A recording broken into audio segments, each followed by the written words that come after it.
Don't get close to me like that. That was so creepy. Hello everyone, this is Nice Guy. Welcome back to some more Pokemon HeartGold.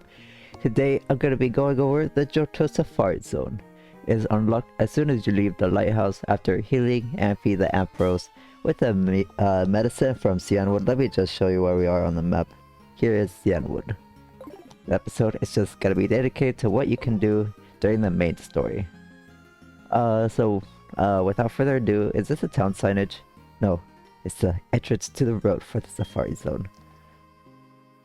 Experience thrilling encounters with wild Pokemon for heart-to-heart contact.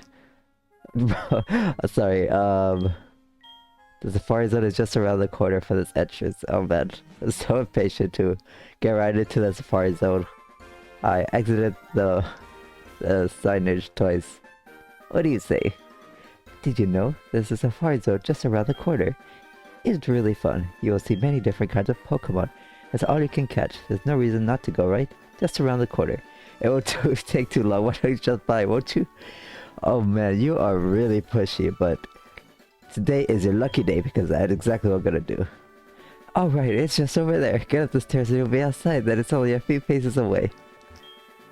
Everything is thrilling. Explore to find wild Pokemon. Water Balba Safari Zone up and running. Oh man, do you get a commission every time someone walks through here? She's so pushy. Okay, right after this cave is... after the drop down, yeah, we're in Route 47, Part 1. In order to get to the Safari Zone, we have to go through a path, which... oh, with traders. So it's a little bit weird how they did that. It's a dead-end... kind of a dead-end path. Oh, you're a hiker. That's perfect for... oh yeah, I did nickname my Pokemon off screen. Longing for others. What it is, but battles are battles, so let's go. Pretty sure I read that wrong, but let me show you the nicknames. I want to introduce the nicknames while we fight. Hiker Devin sent out... okay, there's a lot of rock type, but... go Haley. Haley is named after the American Dad character, Haley Smith, who... okay, I don't know if she ever got married to Jeff Fisher, but I thought Haley Fisher, lanterns and anglerfish who fishes, it's okay, it's not exactly perfect, but it was the first thing that came to mind, and I thought it was a cool, cute nickname. And we got a yawn. Now I'm angry. Oh yeah, a perfect time to share EXP with the other Pokemon nicknamed Yatta. Yatta is named... oh, we're gonna get paralyzed. Yatta is named after the Yu-Gi-Oh card Yatta Garasu. Ha! Take that! Now we're both even in a condition I could just... yeah, Fly's a 2-turn move. I don't want to get paralyzed on either. The dual logs explained it much better than I am. I haven't played Yu-Gi-Oh in like so long. I only played it for fun when I was like 15, I believe. But I still love watching, the dual logs. Cause I just like seeing how broken the cards are. And all the interesting facts. There's so much lore in the card archetypes. Oh, where do we go from here? It says there are three freaking items here. Oh, here's one of them. I'm not good with large crowds, so I'm camping out here with my Pokemon. Now we get to fry this Meryl. Oh, we will get a Meryl in the Safari Zone. If you don't want to wait for that 1% encounter, I think it was in Mount Mortar. Still insane, but there is another chance to get it. At a 30% encounter rate in the Safari Zone. Oh, here it is, the first revive.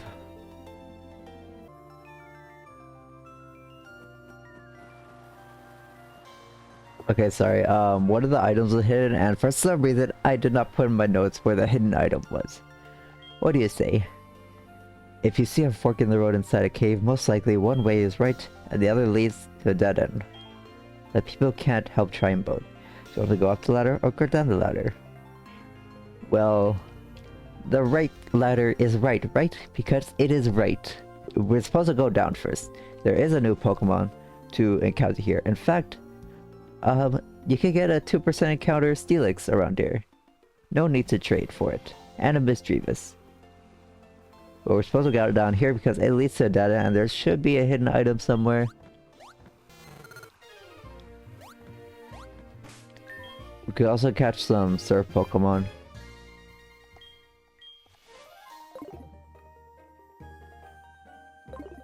This dead end leads to the sea, but there are 2 areas that can't be accessed till we get 2 different HMs.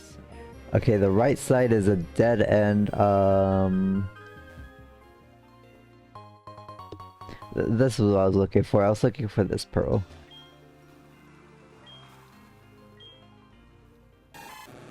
Oh well, at least I got to show off.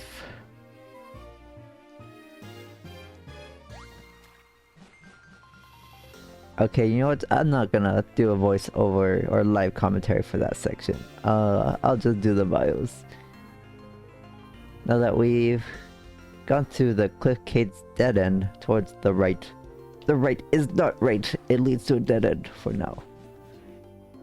We can go up to Cliff Cave of this, up the ladder. It goes up to Route 48 towards the Safari Zone. There is one item we can get here. It's just after you two. It's a double battle. 1 plus 1 is 2, but the 2 of us together is much stronger. The 2 of us aren't just some boring pair.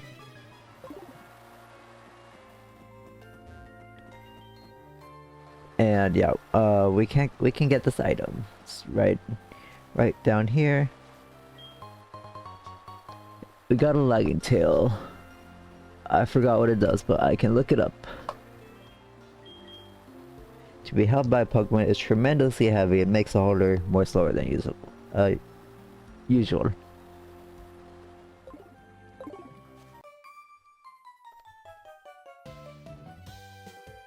Watching over my girlfriend makes my heart sore. My heart's feeling for my boyfriend are as wide and deep as the ocean.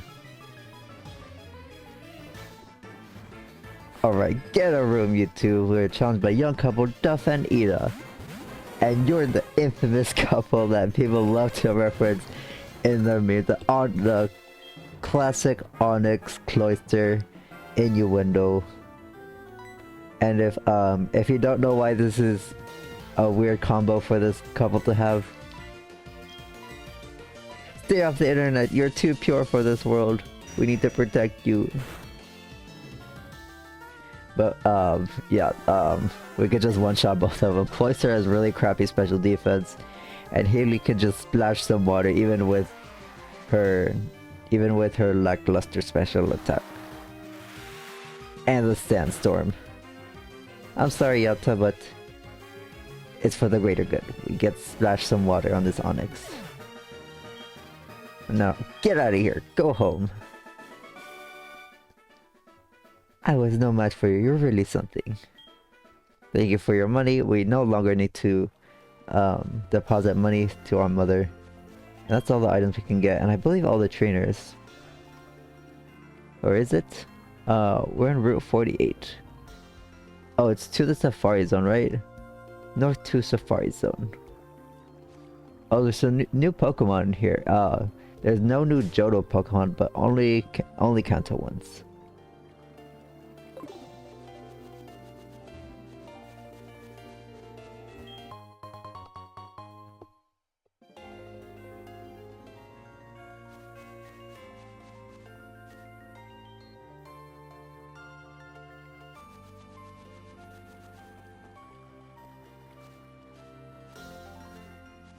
And we made it right here in the Safari Zone gate.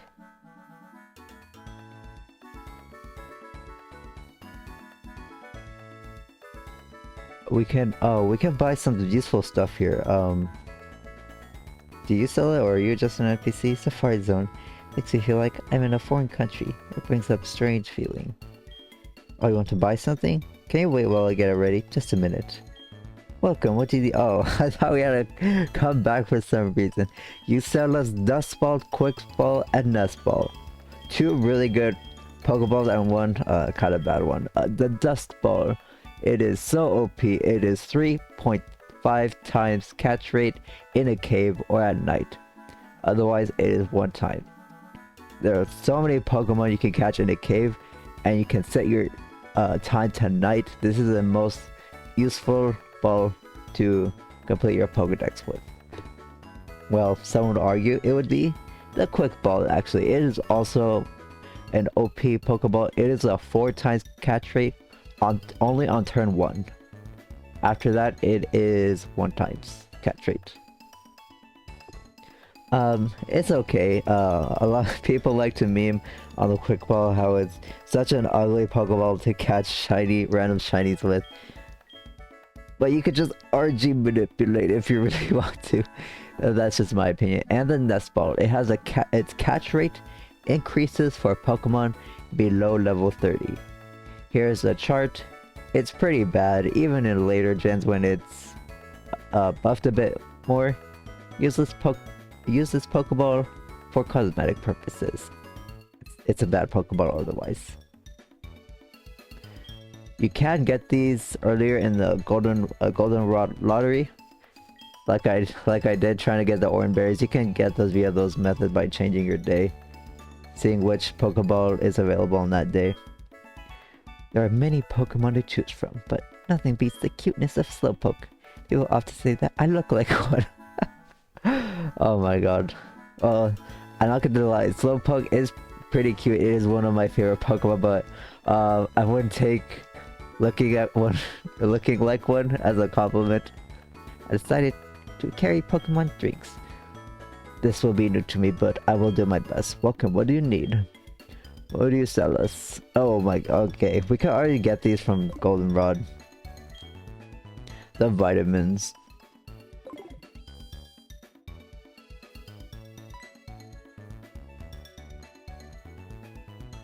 Hi, I've been waiting for you. What do you think? It's a brand new Safari Zone, by the way. By the way, I just had an idea. Would you like to take the owner aptitude test? Yes. Right on. Let me explain how the test works. It's very easy. All I have to do is catch one Geodude at Safari Zone and show it to me. They're in the grass closest to the entrance. It shouldn't take long before you catch one. Good luck. Oh, you just explained the mechanics. Are you the person who lets us in? With just 500 Pokédollars, you can play the Safari game. You can roam the wide open Safari Zone and catch whatever you'd like. Would you like to play? Yes! That'll be 500 Pokédollars, please. Here's Safari Balls. Alright, this is gonna be it for the live commentary from me. You will hear me do a voiceover of this entire this entire place. Explain the mechanics and the Pokemon can get here, as well as the mission Balba just gave us. Okay, now that we are in the voiceover part of the video, I can explain the Safari Zone mechanics without distraction. For Balba's challenge, Geodude is found in the peak area. You will guaranteed have this area in your default layout. The Safari Zone itself, it's a new area introduced in HeartGold and SoulSilver that was not in Gold, Silver, Crystal. Like in previous gens, you pay 500 Pokédollars to enter and are given 30 special Safari Balls to use. You cannot use your own Pokeballs. I'm only going to tell you about new Pokemon you have access to in the main story. Safari Zone has 6 areas in 10 different default layouts. After completing Balba's second challenge, we get to add 6 more areas, but I'll explain that once we get to do the second challenge. The Safari game has no step limit in Gen 4. The Safari game is over if you run out of Safari Balls or quit. When you start an encounter, you must use Safari Balls that have a 1.5 times catch rate, and you cannot battle, meaning you must try to catch them at full health. Every Pokemon has a base flee rate. The rare ones tend to flee more often. Throwing Mud raises the catch rate by 1 stage, but has a 90% chance to raise flee by 1 stage. Throwing Bait does the opposite, lowers catch rate by 1 stage, but has a 90% chance to lower the flee rate by 1 stage. For all the normal rarity encounters, I just throw the Safari Balls. For the rare encounters, I like throwing 1 rock, just to make it a little easier to catch, even though it does make them flee. I mean, you can just not mess with this mechanic, honestly. Stages like in battling go up to +6, or it can go as low as -6. HeartGold and SoulSilver are the first games to have influenced IVs of a Pokemon. Pokemon caught in the Safari Zone have their IVs rerolled up to 4 times if none are 31, so still not guaranteed, but hey, it's something. For each area I'm gonna show the PNGs and tell you the encounters for new Kanto and Johto Pokemon during the main story. Johto ones will get an overview. In the peak area, everyone is going to have this as their first area. It's the place where you catch Geodude. It is not new, but for Battle List Challenge, it is a 40% encounter rate here, so be sure to catch it. Wobbuffet is new in the peak area, 20% encounter rate in the night. The plains area has nothing new. The meadow area has Clefairy 10% in the night, Jigglypuff 50% in the morning or 30 in the day and night, and Meryl, which isn't new but it is a much better 30% encounter in the night. The Aqua Mouse Pokemon is a water type with either thick fat or huge powers and ability. Definitely catch it with huge power, as it doubles your attack stack, making its weak 50 base power attack after evolving actually pretty good. Because it's Gen 4 you can utilize physical water stab, but you won't get that until later. Definitely save your Dig TM for this Pokemon if you want to use it. At level 18 it evolves into Azumarill. It is the same but with more stats. To get its baby species, the normal type Azurill, you must breed a parent holding a sea incense found near the end of the post game. Yeah. You gain access by breeding this way to the moves Splash, Charm, and Bubble at level 10. So not really worth it. Pretty annoying Pokemon to complete your Pokedex. Evolves with a high friendship. The forest area has Mr. Mime 20% in the morning/day, and Mischievous, which isn't new but is a much better 30% encounter in the night instead of Cliff Caves 5% in the night. It is a mono ghost type with not bad stats honestly. It has Levitate as an ability, meaning it has 3 immunities now: ground due to Levitate, and normal and fighting because of its ghost typing. And unlike the Ghastly line, you're actually not weak to Psychic, making Mischievous very useful against the Psychic trainers. However, it really wants those Thunderbolt, Shadow Balls, TMs, unless you want to wait till level 37 for Shadow Ball. And to evolve into Miss Magius, its Diamond and Pearl evolution, you need to be in the post game to get the Dust Stone via the Pokeathlon. And if you do that before level 50, you'll miss out on a pretty good move in Power Gem. It's not a bad Pokemon to use, it's just really lame that the common theme of this game is holding off Gen 4 evolution until becoming champion or even much later. There's still plenty of game left to play, so if you survive with this thing after the Elite Four, you can evolve it. I really like this Pokemon. Has a stupid broken counterpart in Scarlet and Violet. In the swamp area, it has Jigglypuff if you didn't get the meadow area as one of your defaults, 30% in the morning/day. Also has Murkrow, 10% in the day or much better, 30% in the night. It is dark and flying type, the second dark type after Umbreon.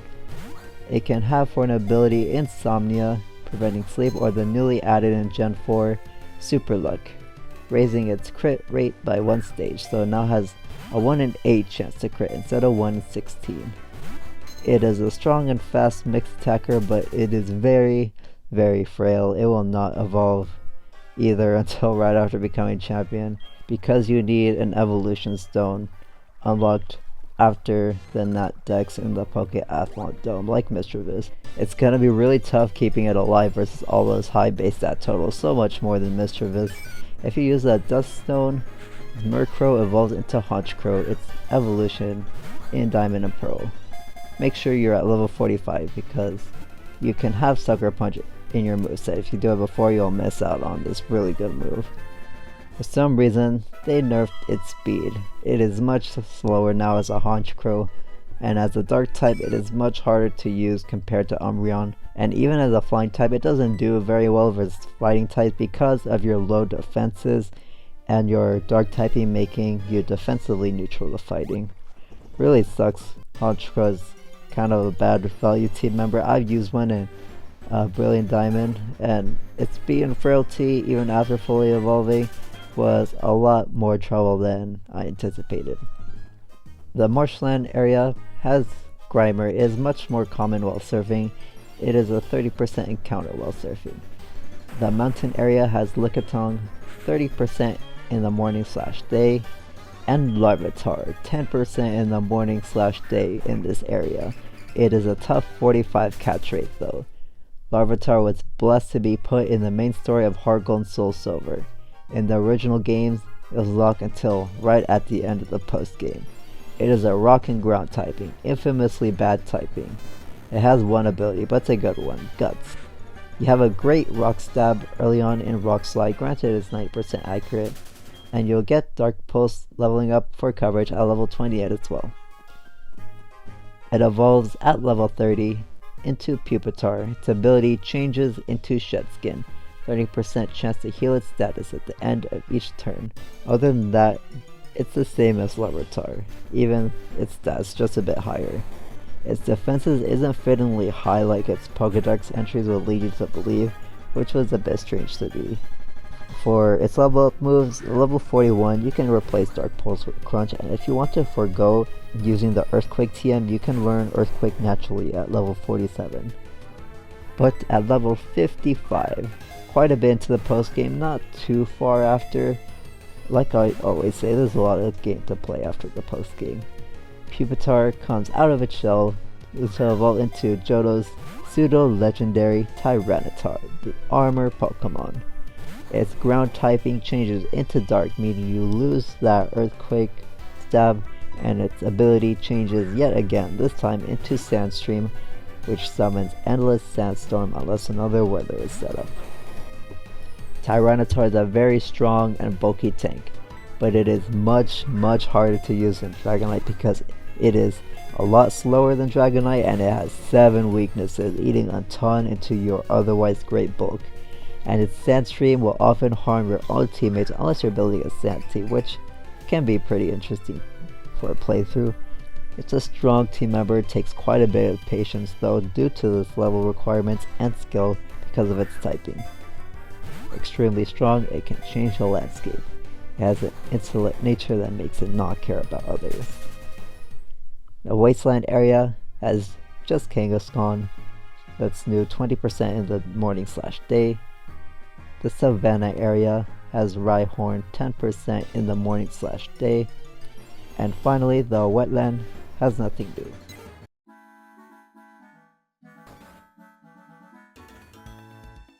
Okay, that should have been enough time to explain the new Pokemon. There are quite a few. Did you have fun? Please come again. Show me the Geodude once you've caught one. We have to visit our PC and have it in our party. It's still under development? Oh, that is not the PC. There's not a PC in here. Okay, it's in our party now. Oh, wonderful. You've caught a Geodude.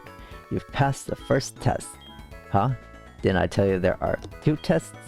That's right, becoming an owner is not that easy. The second test is, well, I'm still preparing for it. I'll let you know once it's ready. You'll need to wait just a little. I will call you with the Pokegear. After 3 hours of gameplay, after completing Balbus challenge, he will issue a second one. Catch a Sandshrew in the desert area.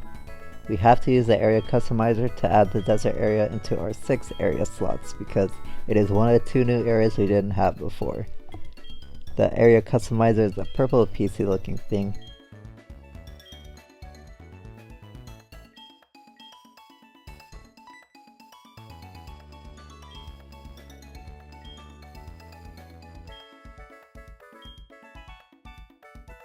In the UI, select which area of the 6 you have that you want to swap out, then select which area you want to swap in. Here you can select the desert area where Sandshrew is found like Balbus said. Plains and wetlands, if you have them, have no new Pokemon right now, so those are good choices to swap out. The desert area is one of 2 new areas unlocked in Balbus' second challenge. Sandshrew is found at a 40% encounter. It isn't new, we could have caught this way at the beginning of Union Cave. Cubone is new though, 20% in the morning/day, and if you're lucky you can catch its evolved form Marowak 10% in the morning/day. The Rocky Beach area is the other new area. It has Doduo 30% in the morning/day. After you take Sandshrew out of the PC and show it to Velba, we have completed the second challenge. We become the Safari Zone owner, which doesn't mean anything. We still have to pay to get in, and we still have to use 30 Safari Balls. And on top of that, there are more mechanics to unlock when we have the national deck that is very much worthy of a rant. But for now, that is everything we can do during the main story, and that's going to be it for today's episode. Thank you for watching. Hope you found this resource helpful. I will see you in the next video when we challenge the Autovine Gym. So I'll see you then.